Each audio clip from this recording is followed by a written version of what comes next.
Let's start things off right here in D.C., where in honor of Flag Day, Mayor Bowser directed her team to hang several 51-star flags along Pennsylvania Avenue in support of D.C. statehood.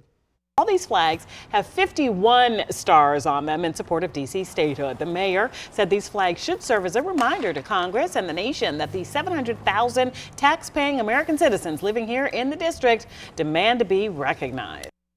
That's what I'm talking about, Mayor Bowser. That's what I'm talking about. That is the right kind of petty, especially during an election year. Now, this is a clever way to troll Congress on behalf of the entire city. And by the way, you can't tell the difference unless you got time to sit and count the stars. And by the time people figure it out, they've wasted minutes of their lives, especially if the wind is blowing. Now, it's a political statement, but it's also a very good prank. No one got hurt, it's nuanced, and it didn't cost a whole bunch of taxpayer money. You could buy a bunch of iron-on stars from Michaels and make your own set of 51 flags for the 4th. Go ahead and get a head start on the rest of the summer. Let's head over to National Harbor in Maryland for this next story, where residents of the nearby Riverbend subdivision of Oxon Hill issued bitter complaints about the noise from last weekend's Célébrer en Rose. Yes, I took French. Célébrer en Rose wine and music festival, headlined by DJ Jazzy Jeff and Robin Thicke. What's up, Célébrer en Rose play? Outrageous announcements. DJ 59. This is a sample of recordings made Saturday by resident James Yesenowski, what he could hear from an event called Célébrer en Rose. They're staged right adjacent to our property. Huge two-story banks of speakers facing our homes. Neighbor Joyce Thorpe is beside herself. Man, Robin Thicke ain't been challenged this much since Marvin Gaye's estate got off him. If you told me a wine festival featuring Jazzy Jeff and Robin Thicke would be getting noise complaints, I almost wouldn't believe you. And then I remember every table of middle-aged wine drinkers I've ever seen at brunch. And then I would totally believe you, because people drunk off wine are a very special kind of loud. I could hear that hype clearly through that old man flip phone video. You know it was real. If I lived there, I would be okay with the noise since it means I get to hear concerts for free. But these people, yeah, they didn't sign up for that. This neighborhood has been around since the 50s. Some of them haven't been to a concert since Nat King Cole. They ain't trying to hear no Robin Thicke. Can't help myself. How does it feel? Yeah, I'm eclectic. Paula Patton, call him. As get off my lawn as this story looks, I'm with the homeowners. They paid for those lawns way before Le Frenchy wine celebration ever existed. And yes, I just happen to have bought property that I'm now signing with homeowners. I'm at that age. I chose this next story from Rancho Cordova, California, because DC would react this exact same way. People at a gas station began calling friends and family to fill up their tanks when an error on the pumps showed premium gas selling for just 69 cents a gallon.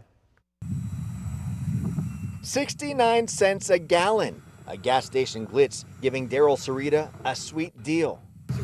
We ain't playing today. Shout out the homie right here. He posted the incredible error to his Instagram page. Yeah, I looked at the numbers and I seen it was 69 cents a gallon. So, you know what I did? I hit that button and it started pumping and the dollar sign just stayed low. Word got out fast. Families, friends, all getting phone calls. It was crazy. It turned into like a circus within a matter of minutes. I started looking around and everybody had a smile. Like everybody had a big smile and they kind of were like not looking at you in your eyes. All right, call family, yes. Call friends, yes. Post on Instagram, no. That's how everybody gets cut off. I know y'all were excited. Like, look at God. This is a petrol miracle. Your boy, by the way, was filling up a giant plastic tub and giving shout outs. That is true happiness. Now, as much as gas costs right now, nobody feels sorry for that gas station for having to honor the incorrect price until they got it fixed about 3 hours later. And by the way, you know how much gas you can get pumped in 3 hours? Enough to drive to the International Space Station and back. And of course, the employee responsible for the error was fired. But in my eyes, he's a hero. He needs to be considered for sainthood. That can't happen until he dies. But in the meantime, somebody please help him find a job at another gas station in DC, close to the WSA9 studio. Finally, I chose this story from Google because it sounds like the plot to an episode of Black Mirror. A Google engineer named Blake Lemoine has been placed on leave after telling the Washington Post that he believes one of the company's AI projects has achieved sentience. This is it. This is how the Terminators took over. Y'all better start being nice to Alexa and Siri and them. Google Assistant is coming for us all. Google has said that there is no evidence to support Blake Lemoine's claims, but I mean, they would say that. And Lemoine himself has said that he based his findings on his experience as a priest and not a scientist. What?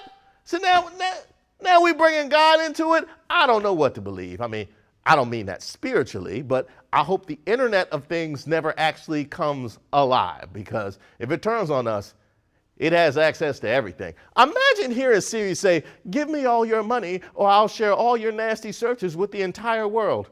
I'm just kidding. I already emptied your account and everybody knows how you feel about feet. Take that, human. Just nightmare fuel. Hopefully that'll never happen. But just in case, I'm deleting all my searches on every device that I've ever owned. And I'm deleting the card catalog at the library. Y'all ain't gonna catch me slipping. By the way, my favorite story, the 69-cent gas error. That sounds like Christmas in June, and I'm praying I'm nearby and ready if that ever happens in DC. And also, for clarification's sake, it's our writer Leon that feels that way about feet.